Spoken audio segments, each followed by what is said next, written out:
pé, por favor, em nome de Jesus. Não deixe apagar essa chama. Continua adorando, continua glorificando. Não tem coisa melhor, meu irmão, do que você estar na casa do Senhor, sentindo sua presença. Aleluia.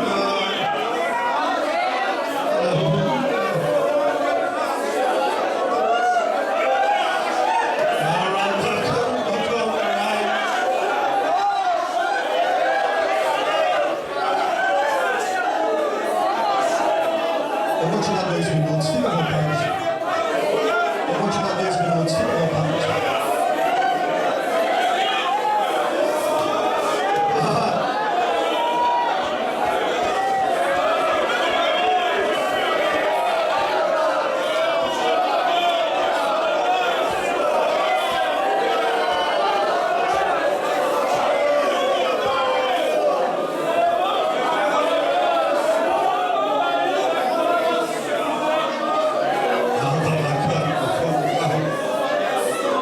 Queridos, abra comigo, por favor, a sua Bíblia em 1 Tessalonicenses, capítulo 5. Mas continua adorando, continua dando lugar, o ambiente está gostoso. A igreja, quando ora, meu irmão, a igreja, quando está de joelhos, o efeito é esse. Não tem coisa melhor, irmão, do que você vir numa igreja e sentir a presença de Deus. Outro dia eu estive numa igreja, não falo isso com alegria, mas falo com um pouco de tristeza, na nossa cidade. Irmãos, eu confesso que eu esgoelei e eu me dei naquela mensagem. A gente orou, buscou o Senhor, mas um povo fechado, um povo que não dava lugar, um povo que não adorava, um povo que não glorificava. E eu saí dali me questionando, mas eu mesmo disse ao Senhor, eu falei: Senhor, mas eu orei, eu consagrei, eu preparei a mensagem. E aí, meu irmão, veio a convicção no meu coração. O problema não estava comigo, mas o nosso dever foi cumprir naquele momento. Continue, meu irmão, viu? Porque não tem coisa melhor do que você sentir a presença de Deus. Adore a Ele mesmo, glorifica Ele, porque Ele é a razão de nós estarmos aqui. Queridos, 1 Tessalonicenses, capítulo 5, o versículo 17, e eu quero ler também o versículo de número 19. E eu vou ser bem objetivo do tempo que nós temos.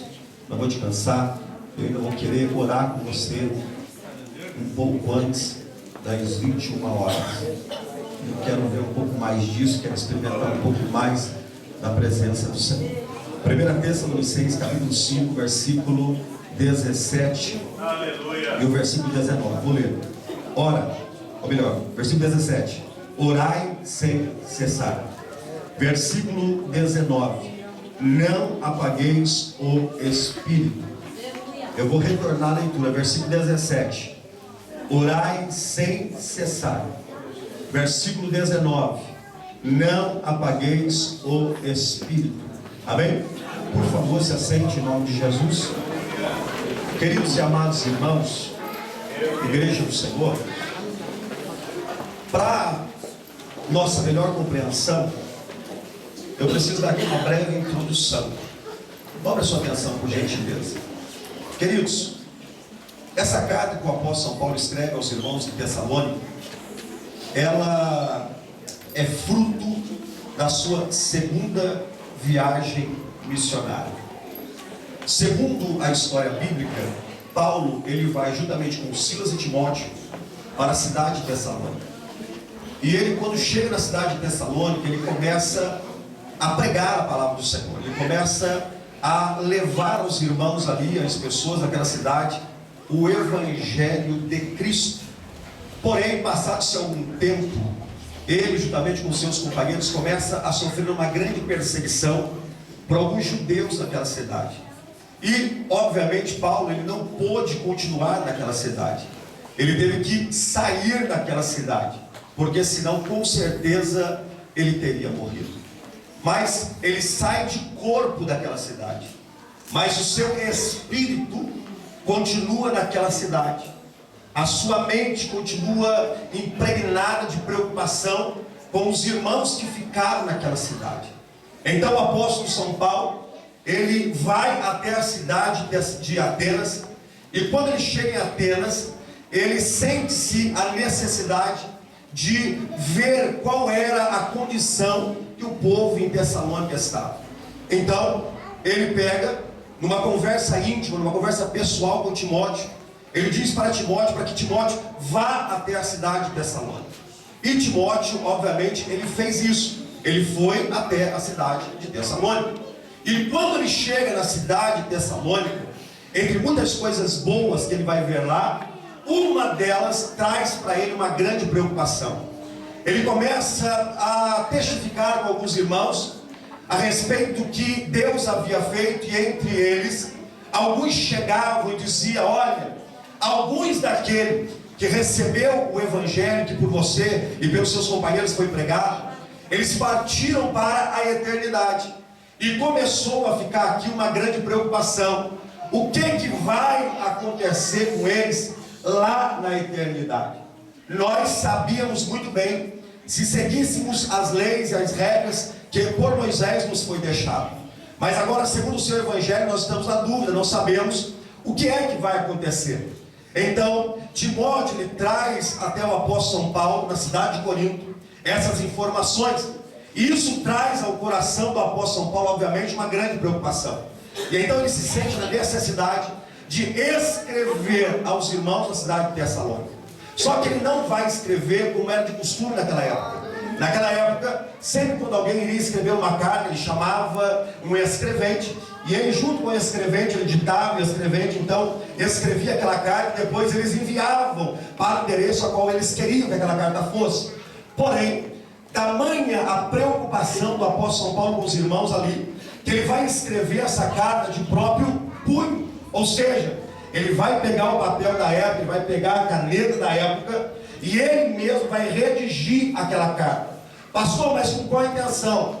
Aqueles que já passaram dos 19 anos sabem muito bem o que é você receber, e sabem muito bem o que é você mandar uma carta escrita de próprio punho.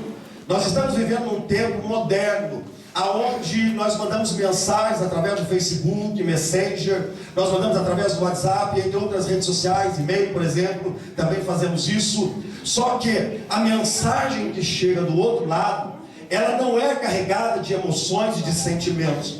Já no meu tempo, quando eu ainda era menino, nós tínhamos o hábito de nos corresponder sempre por carta. É óbvio que o tempo que levava para a resposta voltar era muito longo, mas não importa. A ansiedade de ter a carta de volta, aquilo trazia para nós um sentimento ímpar, um sentimento diferenciado. Então, quando a carta chegava, sabe o que acontecia? Nós começávamos a ler aquela carta e parece que nós estávamos de encontro com aquela pessoa. Eu vou contar aqui uma experiência pessoal rapidamente para os irmãos que não testemunho. Eu, aos meus 14 anos, tinha uma menina que eu gostava muito, aqueles amores de adolescente. E aquela moça, ela criou algo que eu fiquei assim, abismado, eu fiquei de boca aberta. Ela pegou e criou um alfabeto para nós nos correspondermos. Então, todas as vezes que ela queria falar alguma coisa para mim, para ninguém saber, ela usava aquele alfabeto, mandava a carta para mim, e eu então pegava o papel que ela me deu, o significado de cada letra, e eu ia traduzindo aquela carta. E à medida que eu ia traduzindo aquela carta, meus irmãos, era como se aquela moça estivesse do meu lado. Nunca beijei, nunca abracei, mas era um amor puro, um amor verdadeiro. Mas aquela carta, da maneira que ela escrevia, ou que eu escrevia para ela, querido, dava para sentir a presença dela do meu lado. Exatamente essa era a intenção do apóstolo São Paulo. O apóstolo São Paulo, ele prefere escrever de próprio punho justamente por isso, porque ele quer transferir aos irmãos em Tessalônica a sua preocupação, a sua indignação pelo que estava passando. Porque ele sabia que quando eles pegassem a carta e eles começassem a ler, obviamente eles identificariam a letra e saberiam que era o próprio apóstolo São Paulo que estaria correspondendo com eles. E então, para nós destacarmos aqui uma das grandes preocupações do apóstolo São Paulo, eu lendo toda esta carta no 1 Tessalonicenses aqui, eu me deparei com o versículo de número 16. O versículo 16 aqui, ele vai responder essas preocupações dos irmãos ali na cidade de Tessalônica. Vamos ler. Não precisa acompanhar a sua leitura aí na sua Bíblia, mas só me ouça, por favor. Olha o que o apóstolo São Paulo, ele vai dizer aos irmãos em Tessalônica: porquanto o Senhor mesmo, dada a sua palavra de ordem, ouvida a voz do arcanjo e ressoada a trombeta de Deus, descerá dos céus, e os mortos em Cristo ressuscitarão primeiro. Depois, nós, os vivos, os que ficarmos, seremos arrebatados juntamente com eles, entre nuvens, para o encontro do Senhor nos ares, e assim estaremos para sempre com o Senhor. Ou seja, aqui nasce, irmãos, um tema muito conhecido nosso na escola teológica. Aqui nasce a escatologia, que é o assunto dos últimos dias, ou o assunto dos últimos acontecimentos da igreja do Senhor. Querido, quando o apóstolo São Paulo ele usa essas expressões, ele está falando de uma batalha, está falando de um momento no reino espiritual. Para o seu elevo, em termos de conhecimento, é bom que você saiba disso. Nós aprendemos que existem 3 tipos de céu. Existe o céu onde nós estamos, existe o segundo céu que está acima das nuvens, no reino espiritual, aonde exatamente habita o nosso adversário e os seus súditos. Diferente do que muitas pessoas pensam, ele não está debaixo dos nossos pés. Diferente do que muitos pregadores pregam por aí, querendo motivar a plateia, querendo motivar a igreja, ele não está lá embaixo, aonde nós temos fácil acesso para poder pisar na sua cabeça. Muito pelo contrário, ele está de fato no segundo céu, meu irmão, num reino espiritual, aonde nós não podemos ver. Mas para nossa alegria, o nosso Deus e todo o seu exército celestial, ele está no terceiro céu, meu irmão. Ele está acima de todos e de tudo, e contra ele não há quem possa pelejar. Então o apóstolo Paulo, ele está falando de um grande acontecimento que vai se dar no segundo céu, ou seja, no céu espiritual, aonde habita o nosso adversário. Queridos, ali, por que, pastor, vai acontecer ali? Eu vou te explicar. Sabe por quê? Porque esse dia, meu irmão, é o dia em que a igreja do Senhor, que espera lavada, remida no sangue do Cordeiro, ela espera ardentemente por esse dia. É o dia do arrebatamento, é o dia que o nosso Deus ele vai vir para poder buscar a sua igreja. Mas por que, pastor, isso vai acontecer? Vai acontecer, meus irmãos, sabe por quê? Porque o nosso adversário que habita no segundo céu, ele vai tentar, irmã, sabe o que? Impedir o Senhor nosso Deus de passar para poder arrebatar a sua igreja. Só que ele só vai tentar, porque conseguir ele não vai. Sabe por quê? Porque a minha Bíblia, a sua Bíblia diz de que não houve ninguém, jamais haverá alguém que intentando contra o nosso Deus, ele prevaleceu. Então nesta noite, igreja do Senhor, se você pode, em nome de Jesus, adore, glorifica, exalta, em nome de Jesus, enalteça o Senhor nosso Deus. Sabe por quê? Porque esta luta, esta prova, este momento que você está passando, ele é só um momento, é só um estágio, é só uma aprovação, porque a sua vitória, ela vem logo depois. Sabe por quê? Porque não há nada que possa prevalecer contra o Senhor nosso Deus. Aleluia. Mas vamos entender aqui, por quê, pastor, que o apóstolo Paulo usou a expressão palavra de ordem? Existem algumas Bíblias que vai usar a expressão grito de comando, outras alarido, mas a definição disso é que houve ali um grito de guerra. E segundo o texto, esse grito de guerra, ele só poderia vir do nosso Deus.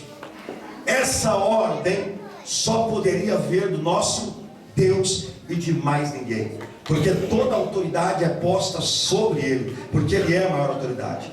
Segundo, o apóstolo São Paulo, ele vai falar sobre ouvida a voz do arcanjo. Arcanjo aqui, irmãos, é uma palavra no singular, não existe no plural. Ela é dividida em duas partes. Ar significa chefe, mor, e anjo, fazendo a junção dessas duas palavras. Então nós temos aqui o anjo chefe. Quem é o anjo chefe no exército celestial do nosso Deus? É Miguel. Então, quando se ouve a voz aqui do arcanjo, está apontando para a pessoa de Miguel. Terceiro, quando o apóstolo São Paulo continua dizendo, ele vai falar que então ele ouve, né? E haverá, na verdade, o ressoar da trombeta. O que significa isso, pastor? É um momento em que há um anúncio de uma solenidade, uma nova era, uma convocação, um ajuntamento. Agora vamos fazer o ajuntamento dessas três palavras e vamos entender o que é que o apóstolo São Paulo estava querendo dizer. O apóstolo São Paulo estava querendo dizer de que o Senhor, ele deu a ordem, Miguel, ele acatou a ordem, e agora o anjo, ele cata a trombeta e ele aciona através de um alto e bom e zunido som no alto dos céus. Sabe o que, meus irmãos? Anunciando que o nosso Senhor, que o nosso Salvador, ele está vindo para poder buscar a sua igreja. Agora ouça comigo, por favor, a continuidade desse versículo. A Bíblia diz que ele então descerá nos céus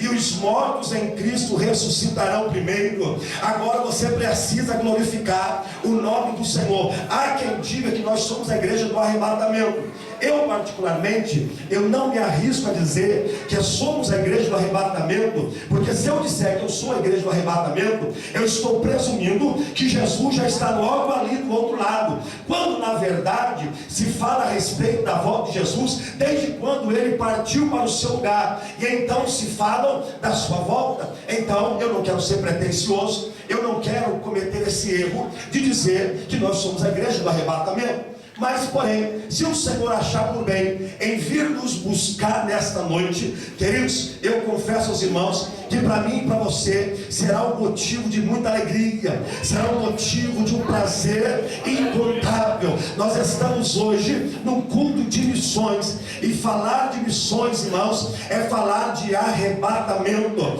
Falar de missões é falar de vidas se entregando aos pés do Senhor, porque esta verdade, meus irmãos, me perdoa a minha sinceridade, mas em muitas igrejas hoje, eles já não têm mais levado com tanta seriedade. Eles ficam mais preocupados com o número de pessoas na igreja do que de fato com a condição espiritual, se o indivíduo vai ou não vai para o céu. Mas nesta noite, quando eu aqui cheguei, eu confesso aos irmãos que eu senti a presença de Deus. Quando o pastor Moraes, ele mencionou que os irmãos estavam aqui numa oração pela manhã, querido, no meu coração o Senhor já testificou que esta igreja está no caminho certo, querido, porque sem oração ninguém vai chegar a lugar nenhum. Em nome de Jesus, nesta noite, igreja do Senhor, não cesse de buscar a presença do Senhor, porque daqui a alguns instantes, talvez semanas, meses, eu não sei, mas uma coisa eu sei: Jesus vai vir para buscar a sua igreja. Aleluia. Olha a continuidade do texto. Diz o apóstolo São Paulo aos irmãos que então o Senhor, ele descerá dos céus e os mortos em Cristo ressuscitarão primeiro. Olha o versículo 17. Depois nós, os vivos, os que ficarmos, seremos arrebatados. Você pode glorificar o Senhor, você pode adorar a Deus por essa verdade. Aleluia. Igreja do Senhor, não se deixe enganar. Igreja do Senhor, não se deixe ludibriar. Eu fiquei muito feliz quando esse jovem ele chegou aqui e foi louvado, e ele disse: Deus, se for para te adorar, eu quero a oportunidade. Me perdoe a minha sinceridade. Eu sou pastor desde 1998, eu me converti em 97. Eu já dirigi algumas congregações durante alguns anos, eu tenho um pouquinho de experiência para poder passar para os irmãos. Já estive pregando em algumas congregações. Eu não sou pregador itinerante, eu sou pastor, dirigente de congregação, mas amo pregar, amo falar a palavra de Deus. Isso está também no meu coração. Eu tenho orado a Deus para Deus me dar essa condição, para Deus poder me dar essa habilidade, porque eu amo falar do seu evangelho, falar da sua palavra.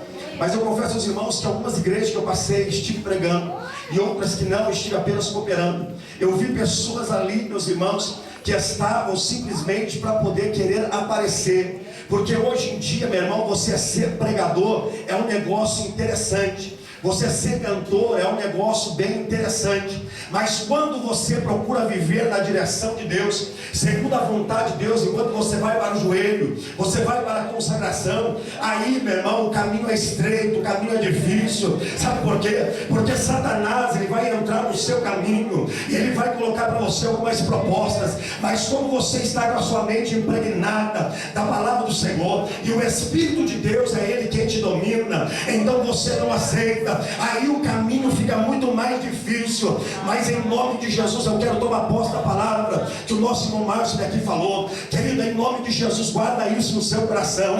Se Deus ele te prometeu, Ele vai cumprir. Se Deus ele te fez a promessa, ela vai chegar. Aleluia! Ela vai chegar. No versículo 17, o apóstolo Paulo falou sobre orar sem cessar. Sabe por quê? Porque o apóstolo Paulo estava preocupado. Eles precisavam, os irmãos em Tessalônica, eles precisavam ter com Deus um bom relacionamento. Existem muitos dentro da igreja do Senhor que estão exatamente como Sansão no final do seu ministério. Estão pensando que estão cheios da presença de Deus, quando na verdade não estão. Muito pelo contrário, estão vazios até os ossos, mas se esforçam para manter uma boa aparência. Então o apóstolo Paulo, preocupado com esse dia contínuo arrebatamento, ele diz para os irmãos: olha, vocês precisam continuar orando. Vocês até eu chegar aí, vocês não sabiam muito bem o que era isso, mas agora vocês já aprenderam, então vocês precisam continuar orando.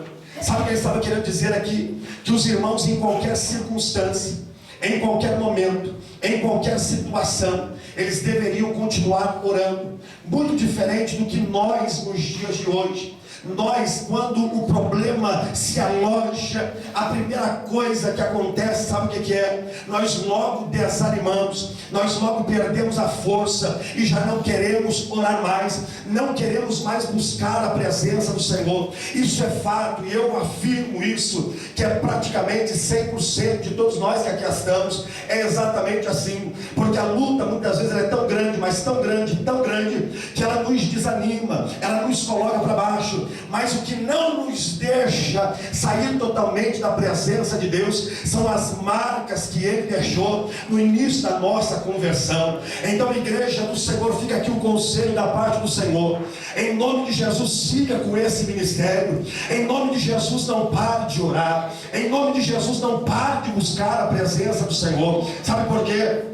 Porque nós somos a igreja que estamos nos preparando para o arrebatamento. E a igreja que ora, a igreja que busca, a igreja que está com a vida na presença de Deus, é uma igreja, meu irmão, tomada pelo fogo de Deus, é tomada pela presença de Deus. E aonde há o fogo de Deus, meu irmão, ali o gafanhoto, ele não faz morada. Gafanhoto fala de pecado, gafanhoto fala de uma vida errada. Gafanhoto, irmão, no literal, o animal, o inseto, ele só faz prosperar, sabe aonde? Em lugares frios, em lugares gelados. Mas aonde tem fogo, meu irmão, ali o pecado ele não fica, e a igreja do Senhor ela só prospera. Então eu quero dar um parabéns para vocês, que vocês estão no caminho certo. Igreja do Senhor, não pare de orar. Em nome de Jesus, ore, mas ore em todo o tempo, ore em todas as circunstâncias, porque o Senhor que te fez a promessa, Ele vai te honrar. Aleluia. Queridos, deixa eu contar aqui para os irmãos uma rápida experiência. Numa das igrejas que eu dirigi, eu sempre, em todas elas, eu me preocupei em fazer trabalho de oração e consagração e jejum. Eu me lembro que eu estava dirigindo uma determinada igreja, e ali nós tínhamos uma referência no departamento do ensino de oração, dos jovens, e os obreiros que estavam comigo eram obreiros dedicados ao Senhor. E as pessoas elas chegavam na igreja porque viam ali algumas pessoas que davam bons testemunhos da pessoa de Deus. Então elas vinham naturalmente para a igreja, e a igreja acabou enchendo e foi uma bênção naquele lugar. Então quando nós olhávamos para todos os departamentos, nós víamos ali uma igreja perfeita, uma igreja maravilhosa, uma igreja cheia da presença de Deus, uma coisa fantástica. Só que o Senhor começou a usar alguns pregadores que que iam ali e falava que Deus iria tirar alguém do departamento do círculo de oração, pastor. Sabe por quê? Porque havia alguém ali que estava em pecado, e o Senhor não queria que aquela pessoa permanecesse ali. E eu fiquei muito preocupado, porque eu olhava para as irmãs, e eu via as irmãs ali, todas no perfil de mulheres de Deus, todas, 100% elas, participavam das orações. Só que, mais tarde, sabe o que aconteceu? Houve um escândalo, eu não vou entrar aqui em detalhes, mas houve um escândalo, só para poder preservar o nome dessas pessoas, mas houve um escândalo, e aquela pessoa que Deus tanto falava, ela foi descoberta. Eu fiquei, confesso aos irmãos, indignado, eu fiquei triste ao mesmo tempo pela vida daquela pessoa, mas aquela pessoa estava em uma vida de adultério, ela estava se relacionando com o marido de uma outra pessoa, mas ela vinha para a igreja, participava de todos os trabalhos, aparentemente ela era uma mulher de Deus, aparentemente cheia da presença de Deus, mas nós tínhamos uma igreja que gostava de orar, nós tínhamos uma igreja que gostava de jejuar, nós tínhamos uma igreja ali que gostava de buscar a presença do Senhor. Então, meus irmãos, sabe o que aconteceu? O gafanhoto que estava no círculo de oração, ele não pôde ficar, sabe por quê? Porque naquela igreja tinha fogo, e o fogo que tinha ali não era um fogo estranho. Sabe o que é que vai acontecer nessa igreja aqui? Se vocês continuarem nesse mesmo propósito, nada diferente do que isso. O que for contrário à vontade do Senhor, o Senhor vai colocar para fora. Mas contudo, sabe o que Deus vai fazer? Deus vai batizar com o Espírito Santo, Deus vai renovar, Deus vai transformar, Deus vai salvar almas, e a congregação da Vila Cida, ela vai ser comentada em todo lugar. Sabe por quê? Porque a presença de Deus, ela faz presente aqui neste lugar. Aleluia. Deixa eu encerrar, olha aqui para mim, faça amor, são quase 21 horas, deixa eu encerrar. O apóstolo São Paulo, no versículo 19, ele usa a expressão: não apagueis o Espírito. Se você observar na sua Bíblia aí, você vai ver que a palavra Espírito, ela está em letra maiúscula. A primeira letra, a primeira vogal, ela está em letra maiúscula. Isso faz para nós referência à pessoa do Espírito Santo. O apóstolo Paulo, ele tinha uma preocupação muito grande, que os irmãos na cidade de Tessalônica, se eles não guardassem o bom testemunho, se eles não tivessem um bom comportamento como de fato um cristão, a pessoa do Espírito Santo, ela sairia da igreja.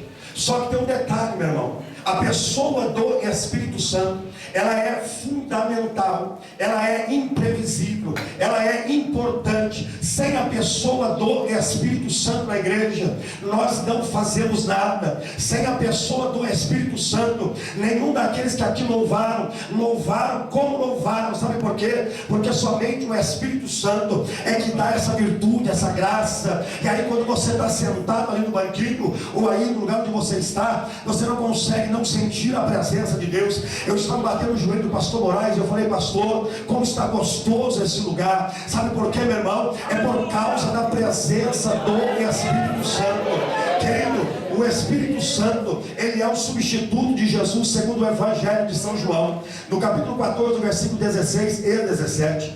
O Espírito Santo, segundo a Bíblia Sagrada, no livro de Tiago, no capítulo 4, versículo 5, diz que ele tem ciúmes de nós. Também o Espírito Santo, em João 15, 26, diz que ele testifica da pessoa de Jesus. É ele quem convence, é ele quem intercede, é ele quem vivifica, é ele quem nos dá os dons, é ele quem nos batiza com o Espírito Santo. Haja vista, meus irmãos, que eu esperava, e alguns dos irmãos aqui bem sabem disso, eu esperava quase 20 anos, minha irmã, pelo batismo com o Espírito Santo. Mas alguns meses atrás, precisamente no mês de fevereiro, o Senhor resolveu me presentear, meu irmão. Querido, que presença, que coisa gostosa, que experiência maravilhosa. Eu não sei se eu já comentei com o pastor Moraes sobre isso em outras datas, mas eu comentei com alguns irmãos até me pegaram pela cabeça, me chacoalharam de um lado do outro, oraram para mim, falaram línguas estranhas, mas nada aconteceu. Mas um dia eu fui para a igreja e eu falei: Senhor, eu não quero olhar para os defeitos, eu não quero olhar para as falhas, eu não quero olhar para os erros, mas eu quero nesta noite sentir a tua presença. Querido, quando eu falei isso para o Senhor, me parece que caiu bem aos seu coração. E aí sabe o que aconteceu? Logo eu senti um fogo que vinha do alto até a planta dos meus pés. E logo, meus irmãos, eu comecei a falar em outras línguas. Uma língua que, segundo a palavra do Senhor, não é a língua dos anjos, mas é uma língua, irmãos, que só o Senhor entende. E naquele momento eu comecei a falar em secreto com Ele. E Ele nesta noite se faz presente aqui. Para você que não foi, para você que deseja ser batizado com o Espírito Santo, não é o pastor que batiza, mas é o Espírito Santo. E Ele se faz presente aqui nesta noite. Aleluia. Fica de pé, por favor. Fica de pé. Em nome de Jesus. Amém. Olha aqui para mim, faça favor, dobra sua atenção. Em nome de Jesus. O apóstolo São Pedro, ele foi crucificado de cabeça para baixo. E eu te faço a seguinte pergunta: alguém sem o Espírito Santo correria esse risco? Responda para mim, sim ou não. Eu quero ouvir. Alguém sem o Espírito Santo correria esse risco? Está muito baixo? Não. Vamos lá. Tiago, segundo os historiadores, ele morreu à espada por ordem de Herodes Agripa I.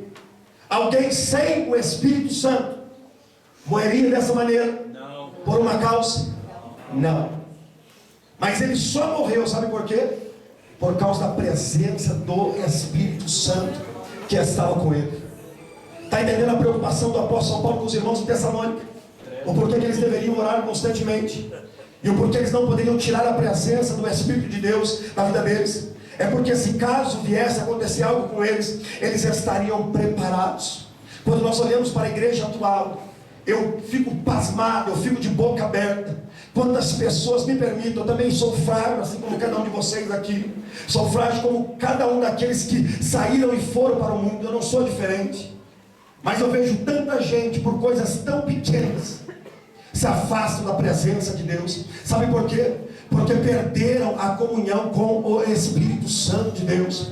Elas vivem uma vida aparente, uma vida mais ou menos na presença de Deus. Mas eu venho aqui nessa noite com compromisso, com responsabilidade, para lhes transmitir uma verdade. Igreja do Senhor, em nome de Jesus, preste atenção nisso. Nós não estamos em tempo de ficarmos brincando de ser crente. Nós temos visto o quadro político do nosso país. Nós temos visto a igreja na terra do Senhor como ela está. Nós temos visto o avanço do joio, como tem crescido na igreja do Senhor. Está difícil ser crente de verdade. Está difícil ser um crente compromissado com as coisas de Deus. As pessoas têm preferido dar oportunidade para aquele que tem uma boa voz, para aquele que tem uma boa apresentação. Eu me lembro de uma certa figura que ele andava para baixo e para cima aí, de paletó e gravata e com uma pasta na mão. Aonde aquele homem ele chegava, as pessoas davam oportunidade para ele, mas as pessoas não sabiam, mas eu sabia. Ele não era um homem de Deus, ele era apenas um charlatão. Ele chegava nas igrejas, ele fazia um certo barulho e as pessoas o colocavam para poder ter uma oportunidade. Sabe o que isso significa? Significa a ausência da pessoa do Espírito Santo. Porque aonde está o Espírito Santo, o Senhor não nos deixa enganado. E é isso que o Senhor ele vai fazer aqui nessa igreja. Eu profetizo que a partir de hoje, se vocês já tiveram, vocês vão continuar tendo mais visões de Deus. Deus vai começar a revelar crente aqui. Deus vai começar a dar visões aqui. Deus vai começar a batizar com o Espírito Santo aqui. Deus vai começar a salvar. Deus vai começar a fazer um reboliço aqui. Sabe por quê? Porque a presença do Espírito Santo se faz presente aqui. E eu já pude notar isso. Antes que eu olhe, eu quero perguntar se aqui no nosso meio tem alguém que veio cooperar, que veio visitar e que se afastou da presença do Senhor e quer reconciliar. Em nome de Jesus, eu estou te fazendo um convite. Quem é que está aqui? Tem alguém que se afastou e quer reconciliar? Aqui está a oportunidade. Quem quer? Não tem ninguém? Amém, glória a Deus. Tem alguém aqui nessa noite que quer aceitar a Jesus como seu Senhor e como seu Salvador? Tem alguém aqui? Não tem? Todo mundo crente? Amém. Glorifico a Deus por isso. Eu posso?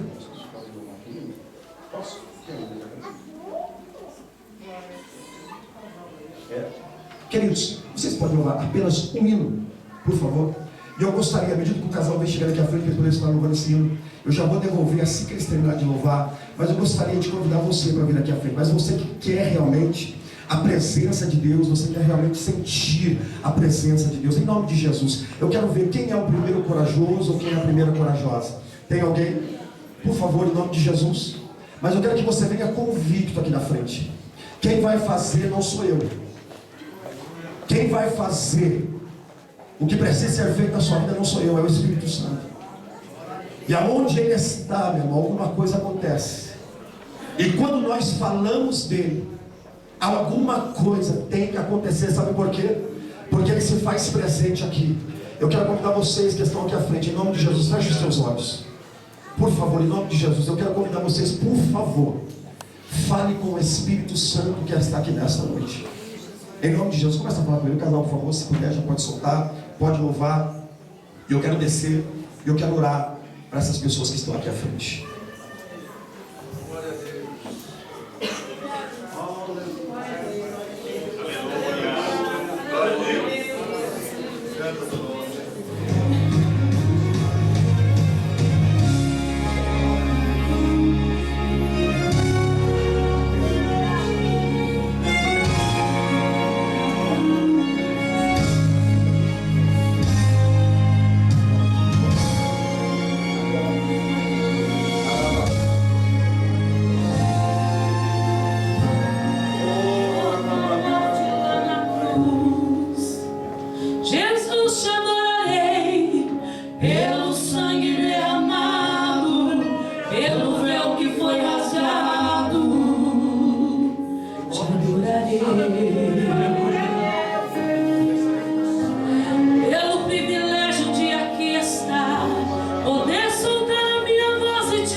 Fez